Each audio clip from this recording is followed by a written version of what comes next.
আসসালামু আলাইকুম, শুভ সকাল। কেমন আছেন সবাই? তো এই যে সকালের উঠানোর শাপলা, এটা একদম ফুটন্ত, দেখতেই পাচ্ছেন। তো সকালে উঠানোর কারণে একদম ফুলটা ফুটে আছে।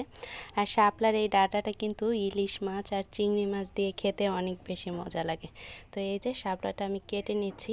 এটাই হচ্ছে শাপলা কাটার প্রসেস। দুপাশ থেকে আঁশগুলো উঠানো হয়। ছোটোবেলায় এরকমের করে খেলতাম আমরা শাপলা দিয়ে। বেশ ভালো সময় ছিল ওই দিনগুলো। এখন তো আসলে ওই রকমের সুযোগ আর হয় না। তো তেলাপিয়া মাছ কেটে নিয়ে পরিষ্কার করে নেওয়া শেষ। এই মাছটা আজকে ভুনা করা হবে। তো এই যে মাছ ভালো করে হলুদ, লবণ, মরিচ দিয়ে মাখিয়ে ভাজি করে নিয়েছি। তারপর সব মশলা দিয়ে কষিয়ে যে ভুনা করা শেষ। পুকুরের তেলাপিয়া মাছটা খেতে কিন্তু অনেক মজা লাগে। আর শাপলাগুলো কেটে নিয়েছিলাম, এরপর ছোট চিংড়ি ছিল, সেই ছোট চিংড়ি দিয়ে তারপর ভাজা ভাজা করা হয়েছে। শাপলাটা খেতে কিন্তু অনেক মজা হয়েছিল আর একদম ফ্রেশ তাজা।